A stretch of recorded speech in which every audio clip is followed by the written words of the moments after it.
ನಮಸ್ಕಾರ ನನ್ನ ಪ್ರಿಯ ವೀಕ್ಷಕರೇ, ನಮ್ಮ ಲಕ್ಷ ಚಾನಲ್ಗೆ ಸ್ವಾಗತ.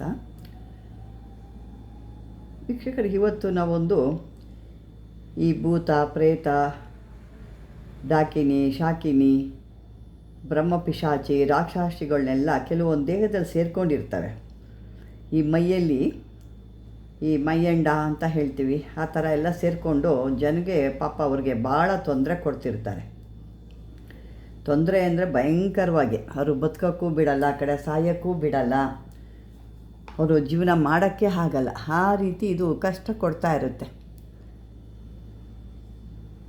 ಸಾಕಷ್ಟು ಜನ ಕೂಡ ನೀವು ಹೇಳ್ತಾ ಇರ್ತೀರ, ನನಗೆ ಈ ರೀತಿ ಆಗುತ್ತೆ, ಈ ರೀತಿ ಆಗುತ್ತೆ, ನನಗೆ ನೈಟಲ್ಲಿ ನಿದ್ದೆ ಬರಲ್ಲ, ತೊಂದರೆ ಕೊಡ್ತಾ ಇದೆ, ನನಗೂ ಗೊತ್ತಿದೆ, ಆದರೆ ಅದಕ್ಕೆ ಪರಿಹಾರ ನನಗೆ ಸಿಗ್ತಾ ಇಲ್ಲ ಅಂತಂದ್ಬಿಟ್ಟು ಕೆಲವು ಸಾಧಕರ ಹತ್ರ ನೀವು ಹೋದಾಗ ಅವರು ಅದಕ್ಕೆ ಪರಿಹಾರ ಮಾಡ್ತಾರೆ. ಎಲ್ಲರಿಗೂ ಮಾಡಲಿಕ್ಕಾಗಲ್ಲ. ಕೆಲವೊಂದು ಸಾಧನೆ ಮಾಡ್ಕೊಂಡಿರೋ ಅಂಥವ್ರು ಹೋದಾಗ ಅವರು ಖಂಡಿತ ನಿಮಗೆ ಅದನ್ನು ಮಾಡಿಕೊಡ್ತಾರೆ. ಇನ್ನು ಕೆಲವ್ರಿಗೆ ಏನಾದರೂ ಅದ್ರ ಬಗ್ಗೆ ಗೊತ್ತಿದ್ದರೆ ಮಾಡ್ಕೋಬೋದು. ಕೆಲವು ಸಾಧನೆಯನ್ನು ಮಾಡಿ ಮಂತ್ರಗಳು ಅಥವಾ ಅದನ್ನು ಹೇಳಿ ಸಿದ್ಧಿ ಮಾಡ್ಕೊಂಡಿದ್ರೆ ನಿಮಗೆ ನೀವೇ ಕೂಡ ಮಾಡ್ಕೋಬೋದು.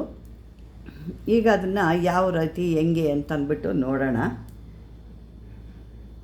ಸಾಮಾನ್ಯವಾಗಿ ನಾನು ಅಘೋರ ಮಂತ್ರ ಹೇಳ್ತಾ ಇರ್ತೀನಿ ನಿಮಗೆ. ಅಘೋರ ಮಂತ್ರ ಅಂದರೆ ಪ್ರತಿ ಒಂದಕ್ಕೂ ಬರುತ್ತೆ. ಆತ್ಮರಕ್ಷಣೆಗೆ ಬರುತ್ತೆ, ವಶೀಕರಣಕ್ಕೆ ಬರುತ್ತೆ, ಮೋಹನಕ್ಕೆ ಬರುತ್ತೆ, ಪ್ರತಿ ಒಂದಕ್ಕೂ ಬರುತ್ತೆ ಈ ಒಂದು ಅಘೋರ ಮಂತ್ರ. ಇದನ್ನು ನೀವು ಸಿದ್ಧಿ ಮಾಡ್ಕೋಬೇಕು. ಅಘೋರ ಮಂತ್ರನ, ಅಘೋರ ಮಂತ್ರ ಕೆಲವ್ರಿಗೆ ಗೊತ್ತಿಲ್ಲ, ಕೆಲವು ಕೇಳಿದ್ರಿ, ನಾನು ಹೇಳಿದ್ದೆ. ಅದು ನೆಕ್ಸ್ಟು ಅದು ಆದರೆ ನಾನು ಕೂಡ ಈಗಲೂ ಕೊಡ್ತೀನಿ. ಇಲ್ಲ ಅಂತಂದರೆ ಅದು ಒಂದೊಂದು ಸಾರಿ ನನಗೆ ಪ್ರಾಬ್ಲಮ್ ಆಗುತ್ತೆ ಅದು ಕೊಡಲಿಕ್ಕೆ. ಯಾಕೆಂದರೆ ಅದು ಅಕ್ಷರಗಳು ತಪ್ಪು ಬಂದಾಗ ಟೈಪ್ ಮಾಡಬೇಕಾದ್ರೆ ತಪ್ಪಾಗ್ಬಿಡುತ್ತೆ. ಹಾಗಾಗಿ ಅದು ನೀಟಾಗಿ ಬಂದರೆ ಕೊಡ್ತೀನಿ, ಇಲ್ಲ ಅಂದರೆ ಇಲ್ಲ. ನೋಡಿ, ಈಗ ಇದಕ್ಕೆ ಬೇಕಾಗಿರೋವಂಥ ವಸ್ತುಗಳು ನೋಡ್ಕೊಳ್ಳೋಣ, ಯಾವತ್ತೊಂದು ದಿನ ಹೆಂಗೆ ಮಾಡಬೇಕು ಅಂತ. ಇದಕ್ಕೆ ನೀವು ಅಮಾವಾಸ್ಯೆ ದಿವಸ ಅಥವಾ ಅಷ್ಟಮಿ ಅಥವಾ ಭಾನುವಾರ ಈ ರೀತಿ ಇದ್ದಾಗ ಅದನ್ನು ಪರಿಹಾರ ಮಾಡ್ಕೊಳ್ಳೋಕೆ ಒಳ್ಳೆ ದಿನ ಚೆನ್ನಾಗಿರುತ್ತೆ. ಮತ್ತು ಯಾರ ದೇಹದಲ್ಲಿ ಹಿಡಿದಿದೆ ಅದು, ಅವರ ಸಮಯ ಹೇಗಿದೆ ಇದನ್ನು ತಿಳ್ಕೋಬೇಕು. ಅವರ ಸಮಯ ಹಿಂಗೆ ಚೆನ್ನಾಗಿದೆಯಾ ಅಥವಾ ಯಾವುದಾದ್ರು ದೋಷ ಇದೆಯಾ ಅವರ ಒಂದು ಜಾತಕದಲ್ಲಿ, ಕುಂಡಲಿಲಿ, ಅದನ್ನು ತಿಳ್ಕೋಬೇಕು. ತಿಳ್ಕೊಂಡು ಆದಮೇಲೆ ಅವ್ರಿಗೇನಿದೆ ಅಂತ ನೀವು ಪ್ರಶ್ನೆ ಮಾಡಿ ಅವರ ಒಂದು ದೇಹದಲ್ಲಿ ಆಗೋ ಅಂಥದ್ದು ಯಾವ ರೀತಿಗಳು ಆಗ್ತಾಯಿದೆ ಅವ್ರ ದೇಹದಲ್ಲಿ ಅದನ್ನು ತಿಳ್ಕೊಂಡು ನೀವೇನು ಮಾಡಬೇಕು, ಒಂದು ಒಳ್ಳೆಯ ದಿವಸ ವಿಷ್ಣುಕ್ರಾಂತಿ ಎಲ್ಲರಿಗೂ ಗೊತ್ತೇ ಇದೆ. ಆ ವಿಷ್ಣುಕ್ರಾಂತಿ ಗಿಡನ ಸಮೂಲ ಪೂರ್ತಿ ಕಿತ್ಕೊಂಬರ್ಬೇಕು. ಪೂರ್ತಿ ಸಮೂಲ ಕಿತ್ಕೊಂಬರ್ಬೇಕು ನೀವು, ಒಂದಲ್ಲ ಪೂರ್ತಿ ಸಮೂಲನ ಅದನ್ನು ತೊಗೊಂಡು ಬಂದು ಅದನ್ನು ಬೇವಿನ ಸೊಪ್ಪಿರುತ್ತಲ್ಲ, ಆ ಬೇವಿನ ಸೊಪ್ಪಿಂದ ನೀವು ಅದನ್ನು ಹರಿದು ಅದನ್ನು ಪೇಸ್ಟ್ ಥರ ಮಾಡ್ಕೋಬೇಕು. ಬೇವಿನ ಸೊಪ್ಪು ರಸ ಇರುತ್ತಲ್ವ, ಅದರ ಹಸಿ ಸೊಪ್ಪು ಹರಿದಾಗ ನಿಮಗೆ ಮಾಮೂಲಿ ನಿಮಗೆ ಸಿಗುತ್ತೆ. ಆ ಪೇಸ್ಟ್ ಇರುತ್ತೆ, ಅದನ್ನು ಹರ್ಕೊಂಡು ಈ ಒಂದು ಏನು ಸಮೂಲ ವಿಷ್ಣುಕಾಂತಿದು ಸಮೂಲ ಇಟ್ಕೊಂಡು ಬೇರು, ಕಾಯಿ, ಅದ್ರದ್ದು ಏನೇನು ಬರುತ್ತೋ ಎಲೆ, ಹೂವು ಎಲ್ಲ ಅದ್ರ ಸಮೇತ ಈ ಬೇವಿನ ಸೊಪ್ಪಿನ ರಸದಲ್ಲಿ ಹರ್ಕೋಬೇಕು. ಹರಿದು ಅದನ್ನು ಆ ಒಂದು ಚೂರ್ಣ ಏನಿರುತ್ತಲ್ವ ಅದನ್ನು ಸ್ವಲ್ಪ ಒಣಗಿಸ್ಕೋಬೇಕು. ಅದು ಸ್ವಲ್ಪ ಒಣಗಬೇಕು. ಆದಮೇಲೆ ಅದನ್ನು ನಾನು ಮೊದಲೇ ಹೇಳ್ದಂಗೆ ಅಘೋರ ಮಂತ್ರದಿಂದ ನೀವು ಆ ಮಂತ್ರದಿಂದ ಅದನ್ನು ಶುದ್ಧಿಗೊಳಿಸ್ಕೋಬೇಕು. ಅಂದರೆ ಅದನ್ನು ಸಿದ್ಧಿ ಮಾಡ್ಕೋಬೇಕು, ಹೇಳ್ಕೊಂಡು ಶುದ್ಧಿ ಮಾಡಿ ಇಟ್ಕೊಂಡಿರಬೇಕು. ನಂತರ ಈ ಒಂದು ಚೂರ್ಣ ಏನಾಗುತ್ತೆ, ಪೌಡ್ರ್ ಆದಂಗೆ ಆಗುತ್ತೆ. ಆ ಪೌಡ್ರ್ ಥರ ಆಗಿರೋದನ್ನ ಈ ಅಘೋರ ಮಂತ್ರ ಮತ್ತೊಮ್ಮೆ ಹೇಳ್ಕೋಬೇಕು 108 ಸರಿ. ನೀವು ಇದನ್ನು ಕಾರ್ಯರೂಪಕ್ಕೆ ತರಬೇಕಾದ್ರೆ 108 ಸರಿ ಹೇಳಬೇಕು. ಅದಕ್ಕೂ ಮುಂಚೆ ಆದರೆ ನಿಮಗೆ 5,000ನೋ 10,000ನೋ ನಿಮ್ಗೆ ಈ ರೀತಿ ಶಕ್ತಿ ಇದ್ದಷ್ಟು ನೀವು ಹೇಳ್ಕೊ. ಇಷ್ಟೇ ಅಂತಲ್ಲ, ಇಲ್ಲ 1,000 ಒಂದು ಸಾರಿ ಹೇಳ್ಕೊಂಡ್ರು ನಡೀತದೆ, ಅಥವಾ 5,000 ಹೇಳ್ಕೊಂಡು ಅದಕ್ಕೆ ಶಕ್ತಿ ಬರುತ್ತೆ ಅಷ್ಟೇ. ನೀವು ಎಷ್ಟು ಹೇಳ್ಕೊಂಡಷ್ಟು ಅದ್ರ ಪವರ್ಫುಲ್ಲಾಗಿ ಶಕ್ತಿ ಇರುತ್ತೆ ಅಷ್ಟೇನಲ್ಲಿ. ಅದನ್ನು ಮೊದಲು ಹೇಳಿ ಸಿದ್ಧಿ ಮಾಡ್ಕೋಬೇಕು. ನಂತರ ಇದನ್ನೇನು ಮಾಡಬೇಕು, ಈ ಒಂದು ಪೌಡ್ರು ನೀವು ಚೂರ್ಣ ಮಾಡಿಕೊಂಡಿರ್ತೀರಲ್ವ, ಆ ಚೂರ್ಣ ಮಾಡ್ಕೊಂಡಿರೋ ಅಂಥನ್ನ ಸಣ್ಣಕ್ಕೆ ಅದಕ್ಕೆ ಹೇಳಿದ್ದು ಅದನ್ನು ಪೂರ್ತಿ ನೀವು ನಶ್ಯದ ರೂಪ ಮಾಡ್ಕೋಬೇಕು. ಅದನ್ನು ಮಾಡಿ ನೈಸಿಗೆ ಮಾಡಿ ಅವರ ನಶ್ಯದ ರೀತಿ ಅವ್ರ ಮೂಗಿಗೆ ಇದನ್ನು ಉಪಯೋಗಿಸ್ಬೇಕು. ಅಂದರೆ ಆ ಮೂಗಿಗೆ ಕೆಲವ್ರಿಗೆ ನಸ್ಯ ಅಂತ ಮೂಗಿಗೆ ಹಾಕ್ತಾರೆ ನೋಡಿ, ಏನು ಶೀತ ಆದರೆ ಕೆಲವ್ರಿಗೆ ಅವರು ಅಡಿಟ್ ಆಗಿರ್ತಾರೆ, ಮೂಗಿಗೆ ಹಾಕ್ತಾನೇ ಇರ್ತಾರೆ ಅವ್ರಿಗದು. ಆ ಥರ ಹಾಕ್ಕೊಂಡಾಗ ಏನಾಗುತ್ತದು, ಅದು ಕೆಲವ್ರಿಗೆ ಹೊರಗೆ ಬಂದು ಹೇಳೋ ಅಂಥವು ಹೇಳ್ತವೆ, ಕೆಲವು ಹೇಳ್ದಿರೋವು ಎದ್ದು ಬಿದ್ದು ಓಡೋಗ್ತವೆ.